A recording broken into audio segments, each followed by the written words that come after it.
Hello, ladies and gentlemen. Welcome to Ramble Reacts. A big away win for 10-man Arsenal. It's Tuesday, 22nd of August. I'm Marcus Speller. And I'm still Luke Moore. Welcome, one and all, to another Ramble Reacts. Luke Moore. Here we are. We find ourselves looking at the scoreline. Crystal Palace 0, Arsenal 1 from last night's game. Roy Hodgson had a little smile on his face when he embraced Mikel Arteta at the end of the game, but it was Arteta who looked absolutely delighted to get those 3 points.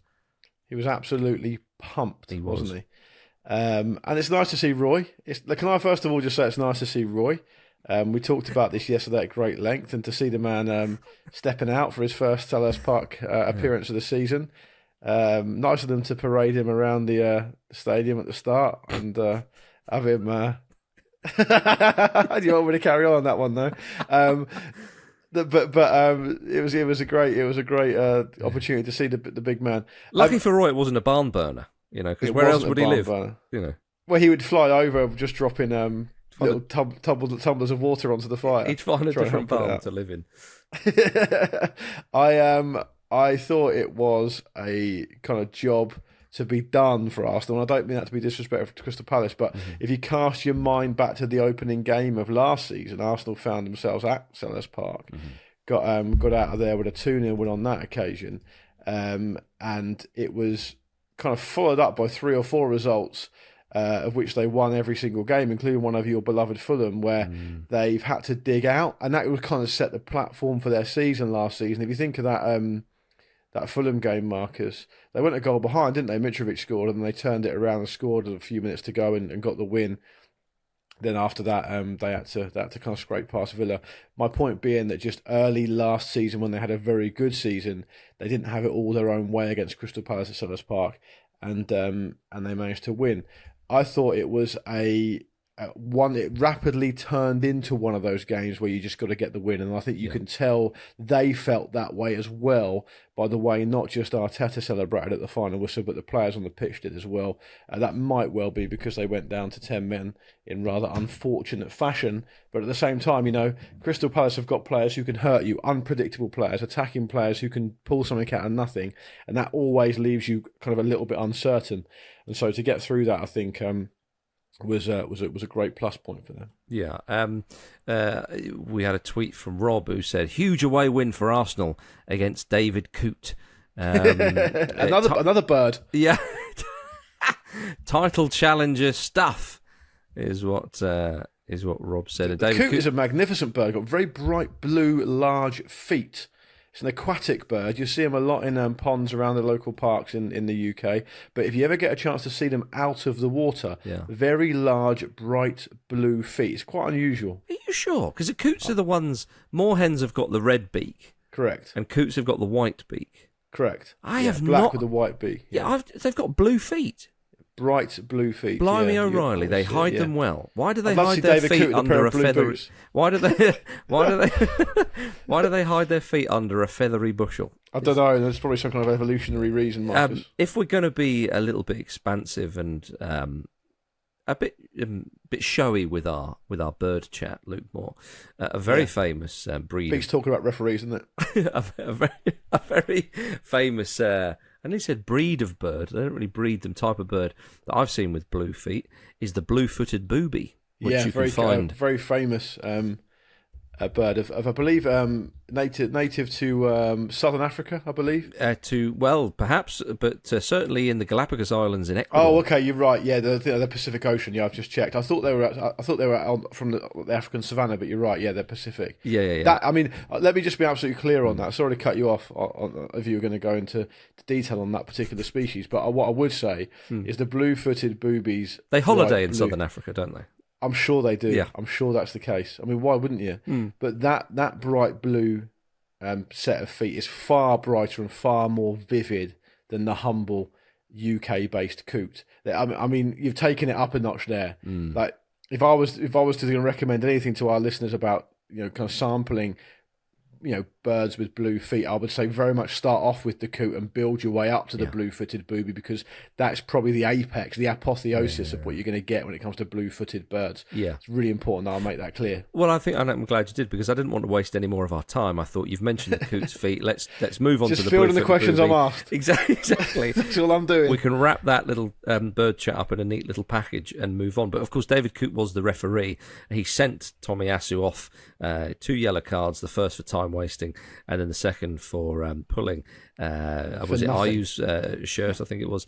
And it seemed very harsh. And that really is, I suppose you would say, the big talking point of the game in terms of moments. A few penalty shouts. There was a few penalty shouts, but this was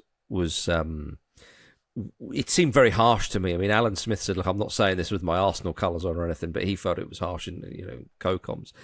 I didn't think it was a second yellow. I understand why the referee's given it. If he thinks that's a shirt pull, then that is a dictionary definition of a yellow card. Yeah. But it is very frustrating that VAR can't overturn a yellow card and therefore obviously a second yellow card. And I think I'd like to see VAR, I'd like to see the rules change with that. Of course, people would then argue, well, hang on a minute, then you've got to do it for yellow cards in general. So I get that they don't want the admin for that. But when you see what happened to Tomiyasu, to me, the forward player has got him sent off there. Well, it's also, of course, a hugely consequential decision, potentially. I mean, and that's the problem, isn't it? On one hand, you make the point, I think, which is fair, that, that is involved descending off and markedly affects the game. But at the same time, you're opening a can of worms if you do that yellow, because then you could argue the first yellow also contributes to the red, and therefore you have to do all of the yellows.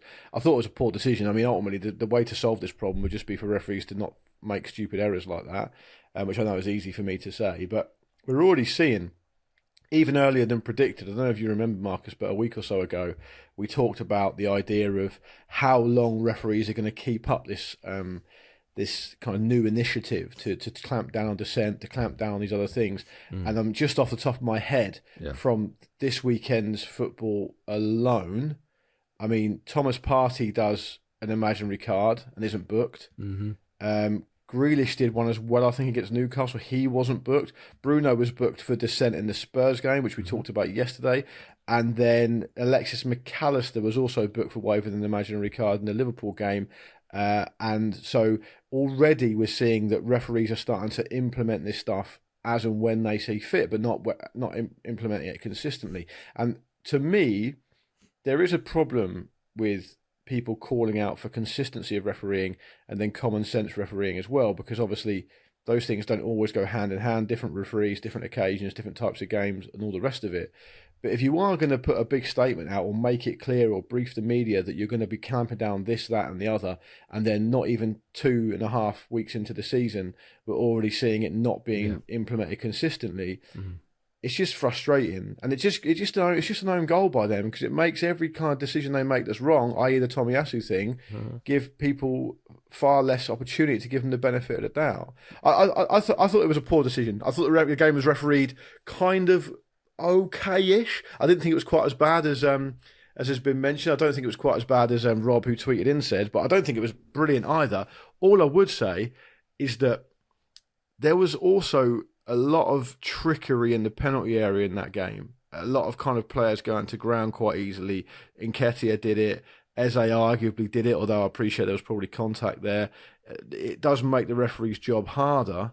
So I don't know how you feel about that, Marcus, because ultimately you're muddying the waters on behalf of the referee, trying to make him make all these decisions when you're basically just trying to trick him. So that doesn't make it easier either, does it? With regards to the penalties, I mean, the Eze one, when he sort of slalomed between two defenders, I think if that's given, VAR wouldn't overturn it. Agree. It's like the Tim Ream thing we talked about yesterday. No, that shouldn't have been given, and that's no, the but you know what I mean. Ramble line, Luke Moore. I hope he gets a big ban, Ream, by the way. Massive ban. That's a 10 gamer for me. Yeah. Are you mates from Mitrovic? Right, another couple of games. 2 yellows, that's 5 games. Yeah, exactly. Yeah, talking back. Out. Keep talking. But yeah, so it was. Yeah, I mean, when you've got players who with pace and trickery running in the box, it is quite difficult to see. But I thought he had a good game. I thought the Arsenal one was a penalty. I thought he got that that right.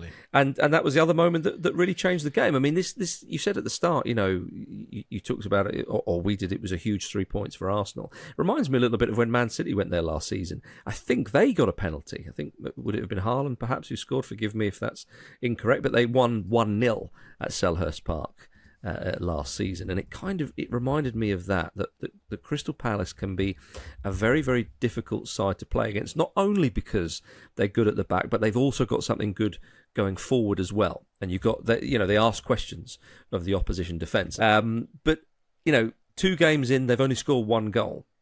Yeah. I don't think it's panic stations. They beat Sheffield United. They could have won that game by more than 1 goal, and they've lost at home to the side who finished second and have strengthened since then. So it's nothing to be too worried about.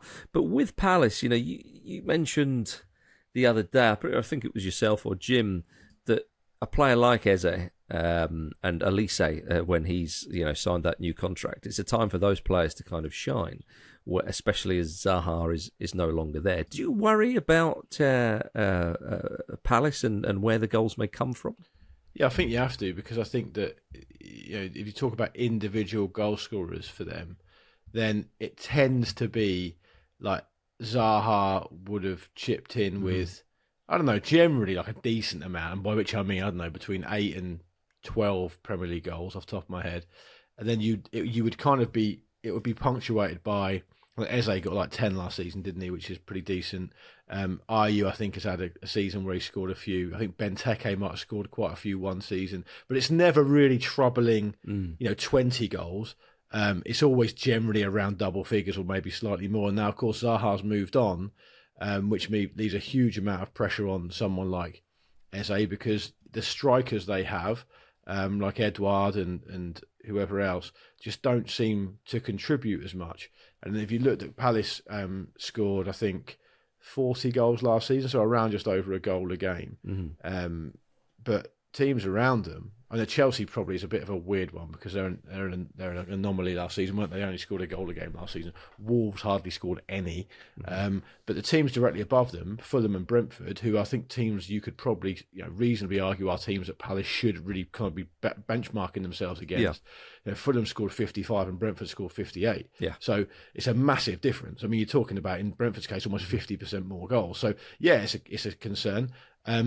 I don't think, having said that, I don't think Crystal Palace will spend too much time worrying about losing at home to Arsenal in that fashion. I think they gave a reasonable account of themselves, had a little bit of the ball as well, didn't they? It just didn't happen for them, and Arsenal are a better team. That's okay. I don't think that's the end of the world. But from Arsenal's point of view, I think it's 3 points, well won. And I'd also just say as well that, I find that Eddie Nketiah quite an interesting character. Yeah, I agree. I was going to say, let's turn our attention to Arsenal's attacking lineup, because Nketiah, he can be very exciting when he gets the ball. I mean, that moment where he burst into the box and he switched foot and side-footed against the post. Great shame that never went in, because it'd been a beautiful bit of goal. Beautiful bit of striking, or forward play, should I say. But yet he did miss 1 or 2 chances in that game. And last season, Arsenal, we know they ran Man City fairly close, but in the end it was fairly comfortable. They have Erling Haaland up front, and it's harsh to compare or to contrast that the Haaland with Nketiah. But that is the reality of the situation. He is Arsenal's main striker. Until Jesus comes back. Until Jesus comes back, if indeed he plays through the middle, which he may or he may not. Arteta may mix it up.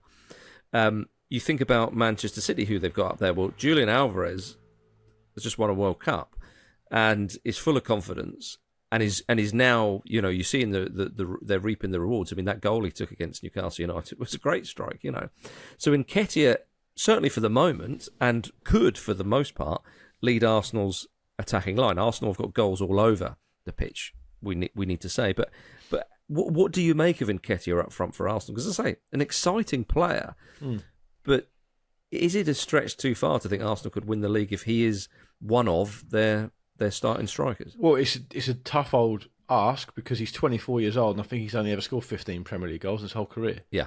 So I mean, I know he's spent a bit of time on loan, and he's found it hard to break into the team consistently. But he's not 18. No, he's 24, right?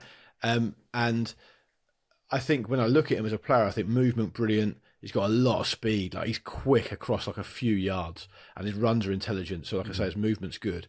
And he was a thorn in Crystal Palace's side all night last night. They couldn't deal with him. He's quick thinking for that penalty. It wasn't just the fact that he was quick off the mark. It's just that he had the thought process to get in there for that from that set piece and do something that Palace defenders couldn't react to. And then the goalkeeper's never really going to get there as quickly because they're nowhere near as quick, goalkeepers. And once the goalkeeper's committed, I mean, it's curtains really. But the problem is, as you touched on, he doesn't score goals. Like, his finishing isn't good enough, and so I'm not really one for the big stats, as you know. But I think there's only one player last season who scored a bigger discrepancy between his XG and his actual goals, and that was Kai Havertz, who also plays for Arsenal. But Nketiah was, I think, if you put any people listening, if you put any stock in XG stats, for example, I think his XG was 8 last season. He scored 4. So, I mean, he's 50% lower than he should be. I don't want to spend too much time worrying about that because I do think he's got so many different tools in his toolbox that maybe the school of thought is that ultimately he builds a bit of confidence, he gets a few more games on his belt, and those goals start going in, or he never looks back. Or you might think he's just not quite good enough in terms of a finisher. Yeah, I think Nketiah, there's great hope. I think he's better than a lot of people say he is. I agree with that. I think he's got something about him, and he doesn't lack confidence. You saw that with the little sort of chip or scoop or whatever dink he tried against Johnson in goal, and obviously it went over the bar. Now, he's missed, for crying out loud. I thought that was a poor decision, though. It was a poor decision, but it shows you a bit of confidence there. Now, of course, if he keeps doing that, that's how you lose confidence. Yeah. But he does look like he's got confidence, and I think that because of that and because of his body language when he wants the ball, he's got a bit of trickery and pace about him as well. I like the fact that he wants to play through the middle because a player with his tools could hide out on the wing. He doesn't want to do that. He wants to be down the middle, and so I'm hopeful on behalf of Arsenal fans that he does come good and start scoring goals. But if you want to be challenging for league titles, you can't really have a guy up top who hopefully he'll come good, but we'll see, won't we? As the season progresses. So if you look at the players that Arsenal have signed this season, Declan Rice, okay, fine, that's a massive signing for them, and that really speaks for itself. They went after David Raya and they got him because they could get him, and obviously that's been confusing to a lot of people. I'm not quite as confused as the entire football fraternity who appears to want to call the police on Arteta for doing it. And you should always be wary of pundits that are always confused. Yeah. Well, I don't want to say that Palace are apparently interested in Dean Henderson. But Hendo makes sense because he's an upgrade on Sam Johnson, who played last night. I think that's but my disrespectful. point is, Marcus, you don't want to disrespect your number one goalkeeper. Look, if there's something that we've all learned in this year, he might be a bit unsettled, and that's unacceptable. But Marcus, why do you think Arsenal haven't gone after? My point was just going to be, it was a very laboured way of saying they've gone after players, they've spent money, they've shown themselves prepared to put their hand in their pocket for players they really want to the tune of quite a lot of money. Why is it not manifested itself in a forward player who's going to score goals? Is it because they just think with Nketiah and Jesus they're covered? Well, it must be. It must be. I mean, perhaps, and that's a gamble. Well, perhaps because of Jesus' injury record and Nketiah's goal scoring record. Yeah, I mean, perhaps they were sniffing around other players, and then and nothing was there. The window. Imagine if they did that. Like, actually sniffing around them. Yeah, just like that. Oh, I think he wants to sign me. Ooh, what a lovely cologne that is. I tell you what, they'd be a great selling club if you were literally sniffing players. FC Köln. Come on, I think, but they've got goals in the side. Arsenal. I mean, Bukayo Saka is one side, Gabriel Martinelli is the other side. They chip in with a lot, so I think that they prioritise the midfield and one or two other areas. Defensive. I mean, defensive cover is what they needed. That was one of the big things last season, of course. That your friend and mine and everyone's, of course, Rob Holding came in and he's not quite cutting the mustard there when they had big injury to was it Saliba towards the end of last season and so on. So they have strengthened in that area, you would say. By the way, a little word on Bukayo Saka. Made his 82nd consecutive league appearance for Arsenal, which equals the Arsenal's Premier League record with Paul Merson. With Paul Merson, right? Remarkable stuff. Oh, Saka's an all-time. Saka will be an all-time player for Arsenal. I mean, the amount he's achieved at the age he is already is incredible. Massively important player for them, arguably their most important player. I know people will have a shout out for Odegaard and Martinelli and perhaps one or two others for that. But I mean, Saka, it's very hard to make an argument that Saka's not the most important player. And he's got a lot of pressure on his shoulders and he's been so good. And that is a great stat to show his consistency. I mean, incredible that. Because ultimately, getting on the pitch and playing every single game is half the battle, really. With the amount of games players are being asked to play and the amount of pressure on their bodies and stuff, it's an incredible achievement. Before we move on, I just wanted to say that did you not think it was nice to see some former Palace players sitting with Steve Parish at the game? Mark Bright, Gareth Southgate, and Alan Pardew. I'd put it to you, Luke Moore. Kiss, marry, kill. Yeah, I think I'd probably marry Gareth. Yeah. I'd kiss Mark Bright. Yeah. And and the rest is history. And the rest is obvious. You know the rest. Yeah. I think I'd probably kiss, marry, and then kill Alan Pardew. Yeah. Pards would be a bit sad there, because if there's some getting off to be done, you'd think he would be... Don't say that. Don't say that. The one thing about Alan Pardew people don't realise, by the way? Marcus, lovely cologne. Smells great. Bright blue feet.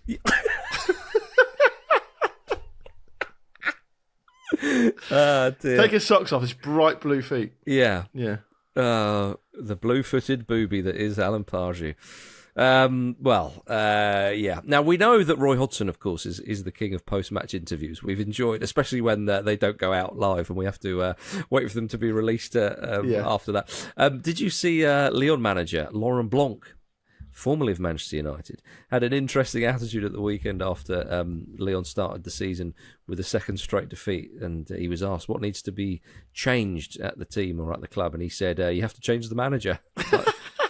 Lauren, do you realise you...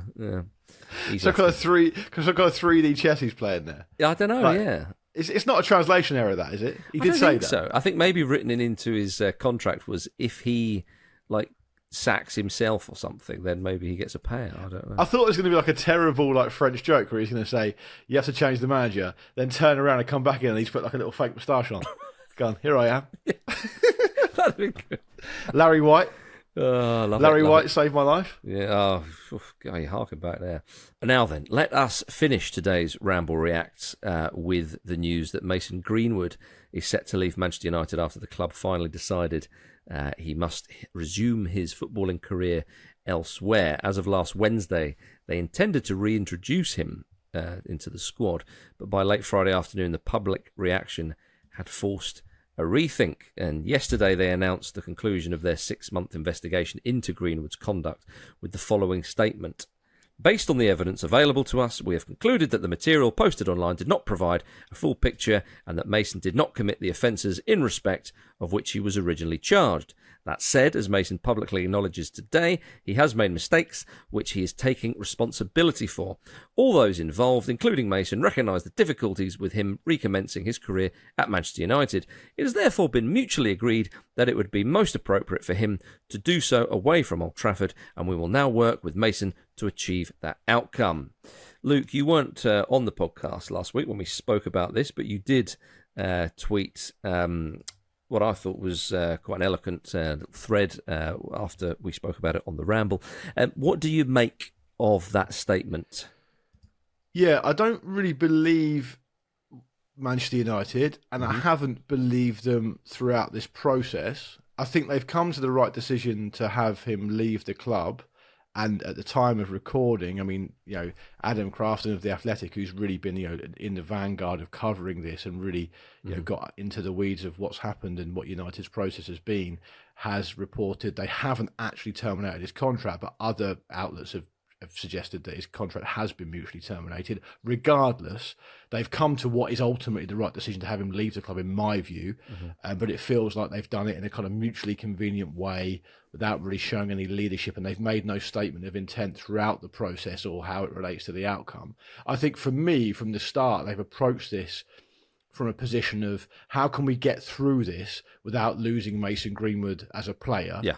And that has informed their thinking really throughout. And the club statements from United and from Richard Arnold are, to me, like incoherent and nonsensical. I mean, for example, we have collated evidence that led us to conclude that Mason did not commit the offences he was charged with. Well, what is that evidence then?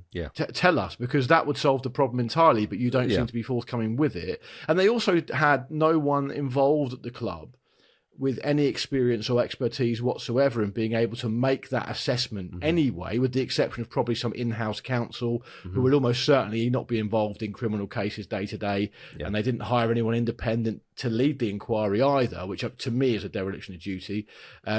On that front, I guess I agree with Gary Neville. The situation was way above the pay grade of anyone at the club, and leaving it to employees to conduct the inquiry is a conflict of interest, as well as like incredibly unfair for those employees in question.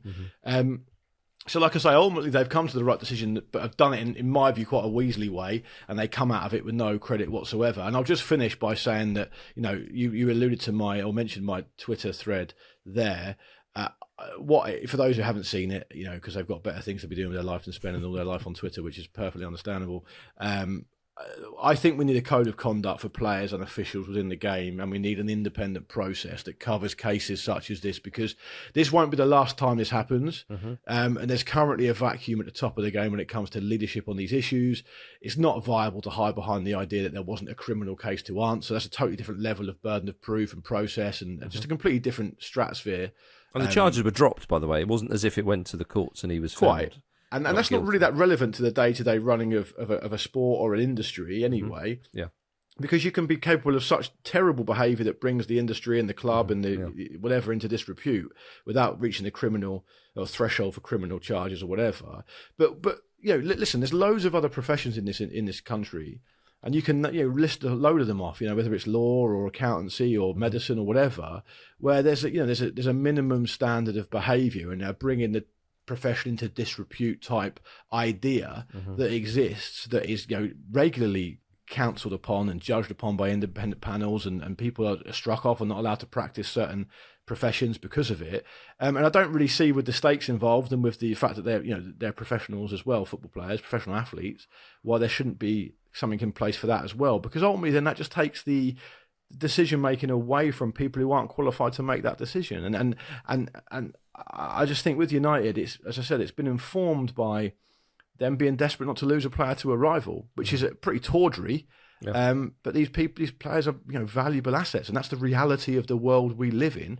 So that's a kind of mishmash of my thoughts, a summary of my thoughts really. They've come to the right decision in my view. It remains to be seen what will happen next. It's kind of unthinkable that he'll go to another Premier League club, I think, after all this, but he will go somewhere else. But they've come to it in a really roundabout way, having exhausted all opportunities that they thought they could get to try and keep him. And now they can't get away with it, so they're not getting away with it. Yeah, and the public outcry has been huge, and not just from the public. Also, according to some reports, employees at the club were like, "No, we're not having this. I'm afraid." And it is interesting. Then, and as you say, like for whatever one may think, the club have listened to them, and I don't give them any credit for that necessarily, for the reasons you've just stated. One's voice can be heard, which is, I suppose, it's encouraging in a way. The outcry itself is quite encouraging. Apart from the people, all the virgins on Twitter, there's a lot of, generally speaking, the public consensus, I think, has been relatively positive overall, I would say. So it will be unlikely, as you say, he pops up at another Premier League club. Probably unlikely that he pops up at another English club. We shall see. But it is the right outcome, I think. I think we're all agreed on this podcast, and let's hope that this brings in some regulation or some guidelines, some wisdom, for crying out loud, into the Premier League. I suspect it won't, but I think the football's shown itself utterly incapable of being able to run itself, and it's just desperately clinging on to the idea of being able to do so in many different ways, whether that be financially or ethically or whatever. To me, it does need some kind of independent governance. I think it's been that way for a while, regardless of this Mason Greenwood thing. But ultimately, the behaviour that Mason Greenwood's exhibited, which it hasn't even really been questioned. I mean, they say all these things, like I say, in nonsensical statements about how they've conducted their own investigation, they've collated evidence which showed this and that and the other. Well, let's just see it then, because if we can see it, then the whole thing goes away. But obviously that's not forthcoming. Well, so you can only draw one can only draw one's own conclusion from that, and so we can only work with the information we've got. And so as long as we do that, the outcome that they've stumbled upon, really, which is what they've done, is the only possible outcome. And really, there's far bigger things at play here than just the potential loss of a player who's quite good at football, because ultimately that's no barometer of what should and shouldn't happen. What should and shouldn't happen is what's thorough and what's decent and what people expect in society. And this is a wider. Mason Greenwood is the tip of an iceberg of a wider sickness in our society around domestic violence and violence towards women. The numbers are staggering. I mean, it's incredible and sickening how much this goes on as a general point. And like I say, Mason Greenwood is a very, very small but very prominent example of that. So I mean, yeah. Well, I mean, it's interesting because that quote that Gordon Strachan came out with a number of years ago in 2014, it was in Brazil in the World Cup. Yeah. That's right. He said, football is full of people who are, and then lists off some undesirable characteristics and types, if you like. He said, as a sport, we have no morals whatsoever. Let's get that absolutely right. Yeah, and so people often look to football for some sort of example, rightly or wrongly, but it's a huge thing in the public conscious. It's a huge thing in the culture, so that it will be looked at. And often, we in football we say, well, the problem is with whether it be violence towards women or sexism, racism, or whatever. It's not football's problem; it's a societal issue. Fine, but football can get its own house in order. Okay, actually, as you said, Luke, this is what we expect from people. Okay, absolutely. Again, I can't stress it's in the public eye, and that does matter. Yeah, nothing more to add. I totally agree with you. Yeah. So I think, I mean, we'll see if there's any more chat about that in the coming days, of course. And but that's what the story was released today. So there we are, everybody. But thank you very much for listening to today's Ramble Reacts. We'll be back tomorrow with another episode of the Football Ramble. Of course, in the meantime, find us on Twitter, TikTok, Instagram, and YouTube at Football Ramble. And remember to subscribe on your podcast app. There we are, everybody. Thank you very much, Luke Moore. Thank you very much. See you soon. See you soon, everybody. Laura Love. Thank you for watching a clip from the Football Ramble podcast. Don't forget to like this video and subscribe to the channel so you don't miss an upload. A single upload. Don't miss out on the uploads. The uploads are important.